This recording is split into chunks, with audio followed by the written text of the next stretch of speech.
Muy queridos hijos, hemos dicho que estamos en los últimos días del año litúrgico, del año de la Iglesia.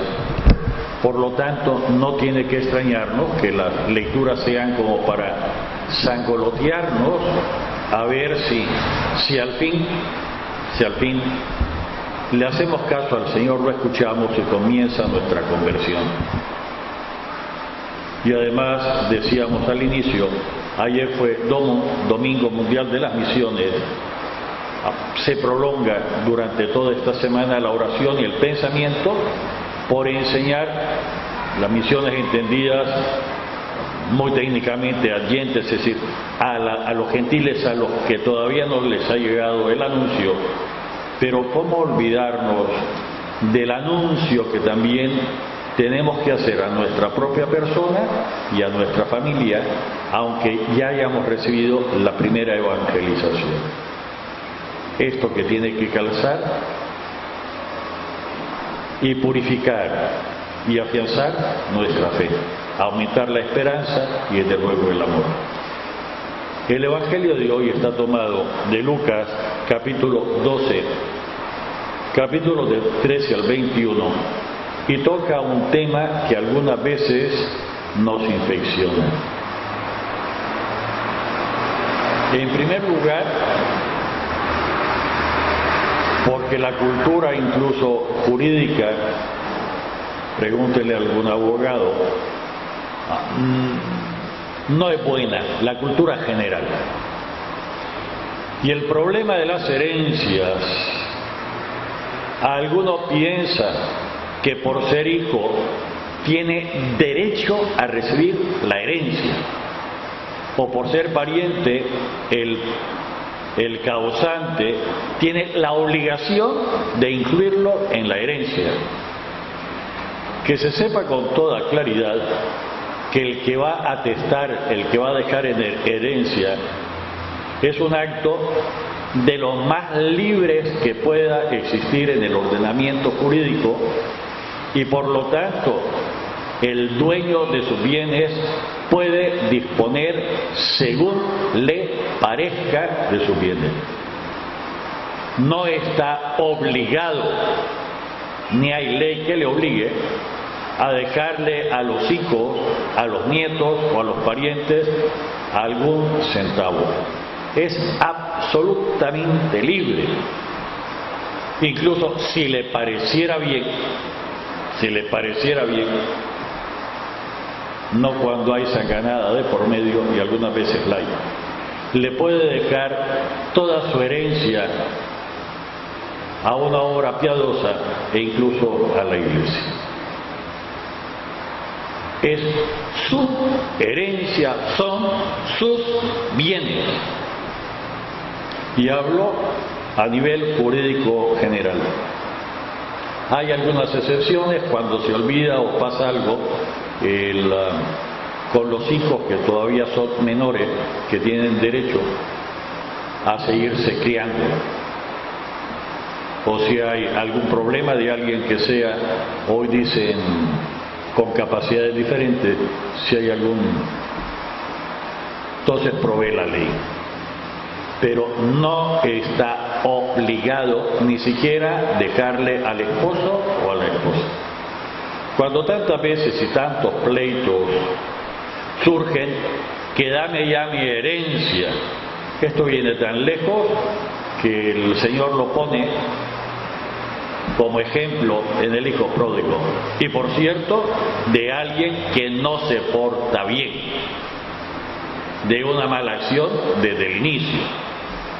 Reitero, a nivel jurídico, el dueño de sus bienes es absolutamente libre de disponer de ellos como desee. Lo mismo, el otro día alguien me habló que, digo, ¿para qué? Me muero, se acabó. No me dice sus herederos heredan la deuda. Nadie está obligado a aceptar la herencia. ¿No es cierto? Que yo dispongo que mi hijo es mi herencia, no estoy obligado a aceptarla. Bien puedo renunciar. Son actos, hablo de nuestro medio jurídico, totalmente libre. Y lo digo no como cura, lo digo como abogado. Si estoy oxidado, pregúntenle a alguien que esté en ejercicio. Pues bien, incluso se les ha metido desde el inicio a algunos que el sistema de creencias tiene que incluso regular y decir estas cosas. Por eso esta persona le dice a Jesús, parte del chantaje emocional a Jesús, porque lo es: obliga a mi hermano que comparta su herencia conmigo. Y la respuesta de Jesús: ¿quién me ha hecho a mí juez en cosas de herencia? Yo hago presente a Dios la salvación, yo toco la conciencia, no vengo a sustituir el rol que le toca a los jueces, que le toca, diríamos hoy, al Estado. Que alguien que obra mal, además de cometer una infracción de la ley del Estado, de la ley civil, comete también o puede cometer también un pecado, cierto. Que cuando alguien se confiesa de un pecado que al mismo tiempo es injusticia contra una persona o un crimen con otra persona, el confesor le tiene que recordar que tiene la obligación de reparar eso, no de imponérselo. Ya está incluido en el propósito de la enmienda, que no solo es a partir de hoy me porto bien, no solo es a partir de hoy no vuelvo a robar, sino enmendar, arreglar el mal que hice, de volverlo a robar. Y aunque el confesor no se lo ponga como obligación o no se lo recuerde, lo dé por sabido, no se perdona el pecado mientras no se produzca la reparación. Padre, ¿qué dice? Si estoy arrepentido, para que el arrepentimiento sea de verdad, tiene que llevar este elemento.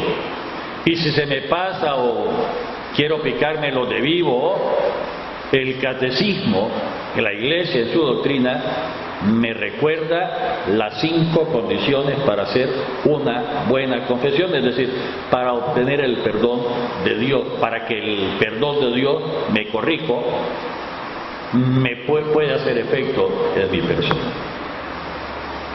Padre, ¿qué dice la doctrina de siempre? ¿Y quién me ha hecho a mí juez de herencia? Y la persona que reclama, y es posible que hoy también en León haya persona que no pueda estar en paz porque el hermano, la hermana, el sobrino, el no sé quién le esté diciendo, mi papá o no sé quién te dejó a vos la herencia, tenés obligación conmigo. Si no esté establecido estrictamente en las normas del que testó, no hay ninguna obligación. Más aún, dicho con toda claridad, si una persona es parásita, ya San Pablo dice, el que no trabaje, hay que entenderlo, el que no quiere trabajar, que no coma. Y que no vengan vos porque sos cura, vos porque tenés la herencia, vos porque estás obligado a mantenerme. No. Padre, es que recoja aquello que sembró. Y si sembró sinvergüenzada, que recoja el fruto de su trabajo o de su no trabajo. Y el que siembra viento, que no va a extrañar que recoja tempestades. Otra cosa distinta, no por obligación, ni legal, ni moral, es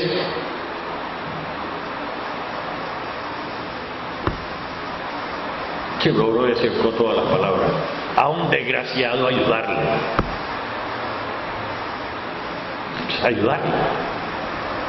Pero no para que se siga portando mal, no para que vaya a comprar droga, no para que vaya a comprar guaro, no para que vaya a buscar pantalones o faldas, no para que, sino ayudarlo a enderezarse. Partiendo de esto de base, porque algunas veces tenemos que aclararlo con todas las palabras. Jesús dice, la iglesia no es juez de estas cosas. Peor aún, quien anda en estas cosas le mueve en el fondo no la justicia, no la salvación de la otra persona, sino la avaricia. Y dicho en caricatura, yo de pequeño leía bastante, de grande, porque no me ha quedado tiempo, o no los encuentro, de leer historietas animadas, los cuentecitos, y en los cuentos donde sale el rico MacPato, cómo se le hace el signo de dólares, eso es la avaricia. Y el Señor va a poner lo que gráficamente podemos ver en los cuentos, en las caricaturas de rico MacPato, del que acumula para sí, del que acumula para sí, lo mismo sea conocimientos que habilidades, que dinero, lo que sea. Uno tiene que, al ir creciendo, que ir comprendiendo que mi realización está en el servicio a los demás.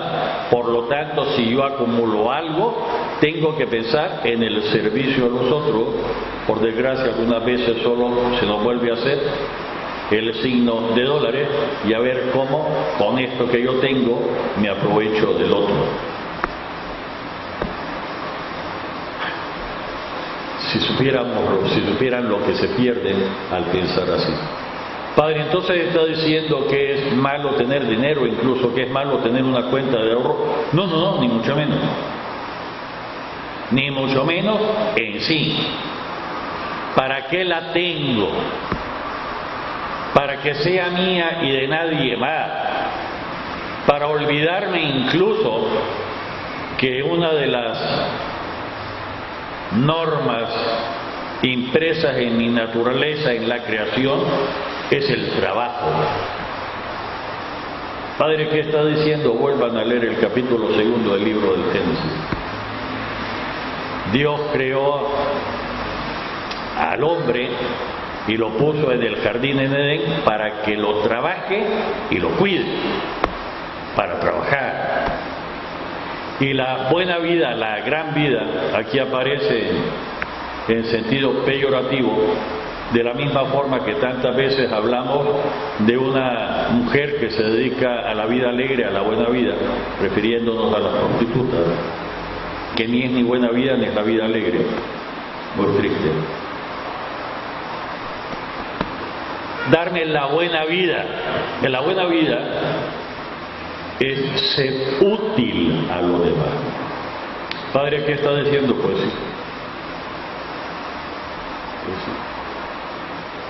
Ser útil, que algunas cosas tengan que ser recompensadas, remuneradas, pagadas, pero por amor de Dios, que nadie piense que cuando le paga a alguien por un trabajo está comprando una parte de esa persona.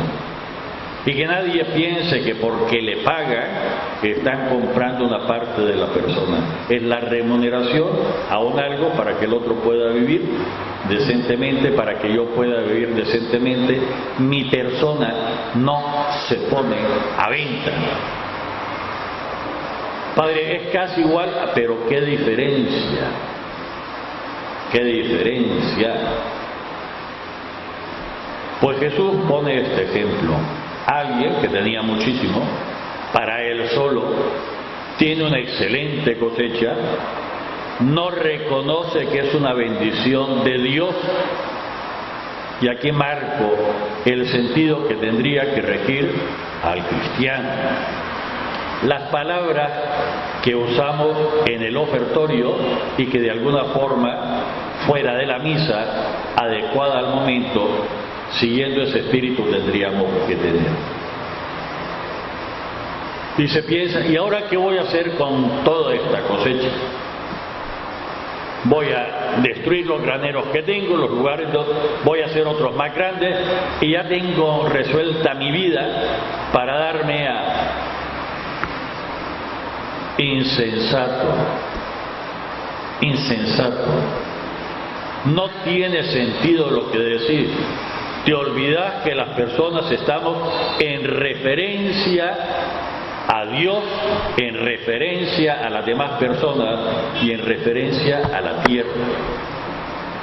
Somos dialogales básicamente con Dios, con las demás personas y con la tierra misma, con el mundo creado. El que tenga un poquito más, y reitero, no es malo ni hacer su chanchito, su ahorro, la alcancía, ni tener sus ahorros en el banco, no es malo. Lo que es malo es cuando entra el egoísmo, la avaricia de para mí mismo. Tampoco es malo, ni mucho menos, el esforzarse en hacer crecer lo que voy ahorrando y el caudal de dinero. No es malo. En la parábola de los talentos, Jesús regañó al criado que dijo que porque le dio miedo lo escondió, recibió uno y le regresa uno, y Jesús le dijo, por lo menos lo hubieras puesto al banco y me lo regresás con los intereses. No es malo. Lo malo es cuando entra el egoísmo, yo me hago el centro y es solo para mí. En vez de, tendría que ser el amor, tendría que ser un efecto del Espíritu Santo que vive en nosotros como efecto del bautismo, uno de los efectos, llevarme a pensar al que está más necesitado, sin quitarle la dignidad, sin hacerlo dependiente de nosotros, y es bien difícil. Sin malcriarlo, más difícil todavía. Pero tengo obligación sobre todo con el que está más cerca de mí. ¿Quién es mi prójimo? ¿Quién está más cerca de mí? En la familia, indudablemente, los que comparten la misma casa. No se me escandalice nadie, por amor de Dios. Uno de los conceptos sociológicos de familia, está la familia corta, papá, mamá, hijo, la familia extensa, entran los abuelos, los tíos, y está la familia eril, que intervienen también las personas que nos ayudan con las labores de la casa.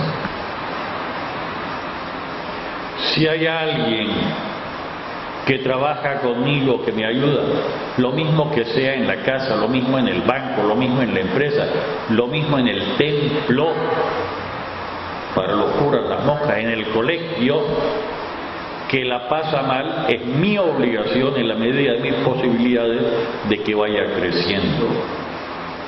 Que no significa convertirme en alcahueto. Por eso, personalmente, mi remordimiento de conciencia de pensar que estoy malcriando a los que están más cerca de mí. Tengo obligación no hacerlo perezoso, haragán, sino que se vaya desarrollando para valerse por sí mismo y que alcance el desarrollo propio teniendo en cuenta como único límite sus limitaciones, vaya al bar de sobreparejo. ¿Hasta cuánto puede crecer según su propia capacidad? Ciertamente que además de la capacidad interviene la voluntad, pero yo le puedo ayudar con los recursos para que no sea lo económico lo que se lo toma. Padre, significa que tengo que sacrificarme, entiéndame bien. El que no se quiere a sí mismo no puede querer al otro. Y el hacerme daño a mí mismo, el privarme de algo necesario por ayudar a otro, eso no es caridad, eso es estupidez. Y no porque se lo invente el padre Ariel, es una frase de San José de Calasanz de hace más de 400 años, y cuando la Iglesia examinó sus escritos, no dijo que eso era malo. Lo reitero, el dañarse a sí mismo para hacerle un bien al otro, para que el otro se aproveche, es estupidez, no caridad. Padre, ¿y entonces en el límite de qué? El límite que marca el amor. Pero el amor, que no tiene límites, al mismo tiempo tiene que estar acompañado de la prudencia y de procurar no hacerle un daño al otro. Y al otro le puedo hacer un daño si no le propicio su propio desarrollo. Padre, ¿qué está diciendo? Aquello que decimos tantas veces en nuestro cápsula de sabiduría, que tanto quiso hacer el diablo con su hijo, que lo mató.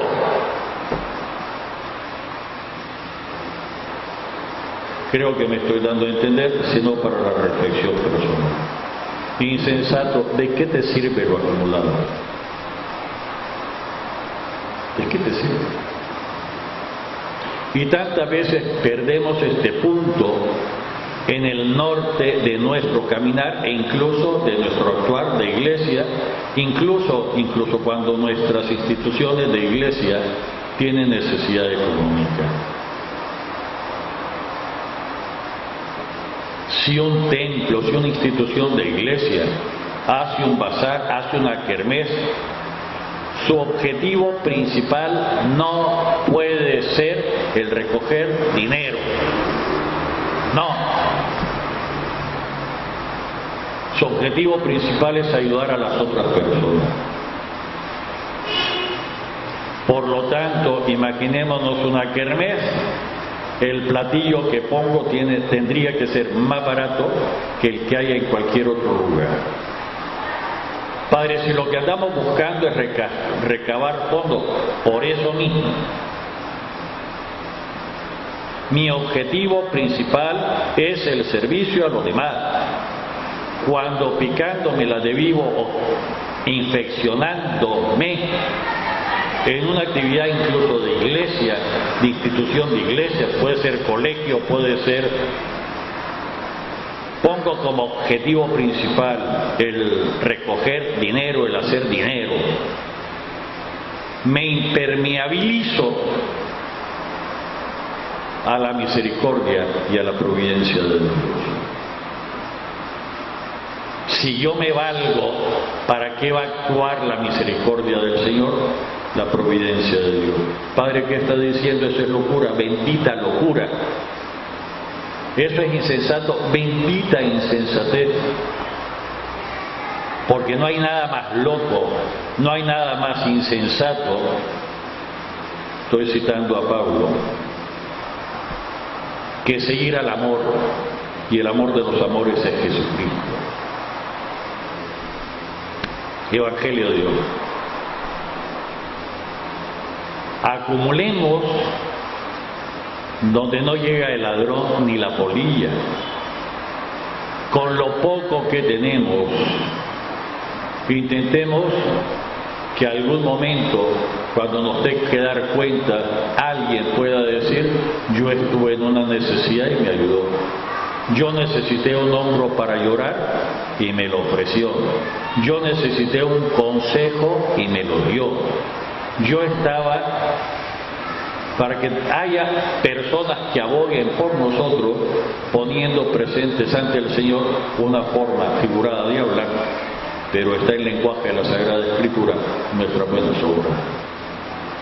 Y cuando el diablo nos vaya a acusar y saque todas nuestras mantillitas sucias, incluso exageradas, puedan decir de nosotros, voy a citar atrevidamente a Jesús: sus pecados, que son muchos, le quedan perdonados, porque al que ama mucho se le perdona mucho. Padre, entonces significa que, pues no, significa que te tenés que esforzar constantemente por transformarte. Pero para mientras tanto llegue esa transformación, me corrijo. Lo que iba a decir, la idea sería de avaricia, sería de negocio con el Señor. La voz del amor, los imperativos de la acción del Espíritu Santo en tu persona te tendrían que llevar a actuar. La primera lectura, bella, dificilísima, sumamente técnica, hace la distinción que a veces confundimos de lo normal. Cuando decimos es normal, se hace referencia a una norma. Está dentro de la norma, es normal. Está dentro de la ley, es legal. Pero tantas cosas legales o tantas cosas normales no son justas. La justicia es un término superior a la simple normalidad o a la simple legalidad. Digo, son términos sumamente técnicos, difíciles de... Por eso nos dice Pablo que Abraham, su esperar, su acto de fe, se le tomó como justicia.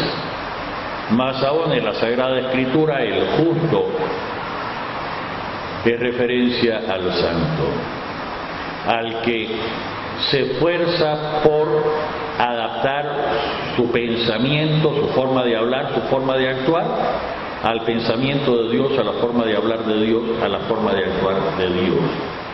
Por lo tanto, se le toma a Abraham como un acto meritorio, aunque el único que puede merecer es Jesucristo, y por lo tanto como signo de santidad. Padre, es que Abraham, usted viera cómo somos las personas en nuestro tiempo, no, Abraham era un angelito bajado del cielo y se equivocó tantas veces, e incluso aparece que por consejo de su esposa incluso tuvo un hijo con la esclava. Incluso, no obstante, un algo que le mantenía y le hacía crecer la fe.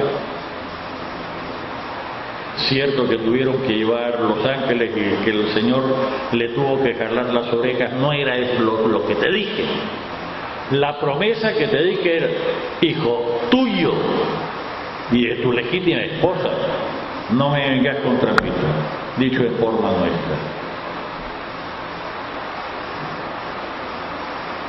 Porque algunas veces la imaginación nos hace llevar a cosas que no son posibles en este mundo y por lo tanto nos inhibimos de imitarlos y de intentar vivir en nosotros el amor. Pues nos dice Pablo que también a nosotros nuestra fe, pero es una fe que se actúa, que se convierte en forma concreta de hablar, de pensar y de actuar. No es un algo que se acumula para decir que bien ya tengo 3 millones de unidades de fe.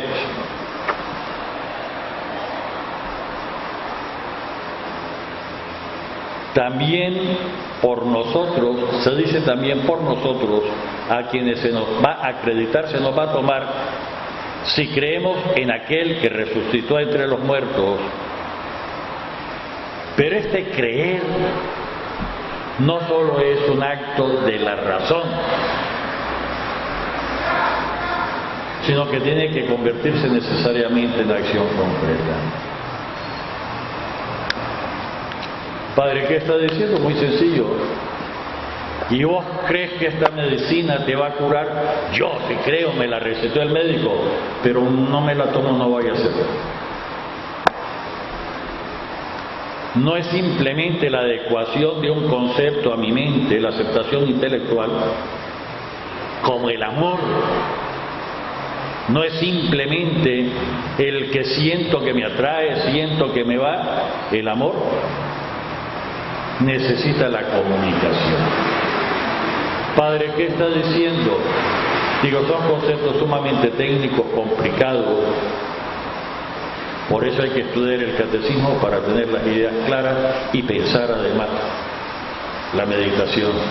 Y tantas veces tendremos que decir con María Santísima, no lo entiendo, pero lo guardo en el corazón y me pregunto qué querrá significar. Y en vez de que alguien que no sabe me diga cualquier mentira, como hacen con los chavalos, le pregunto al Padre, me asesoro, sigo estudiando, sigo esforzándome. Y esto en el ambiente de evangelizarme a mí mismo, es decir, de ir comprendiendo mejor incluso intelectualmente, al amor de los amores, nuestro Salvador. En el nombre del Padre, del Hijo y del Espíritu Santo. Amén.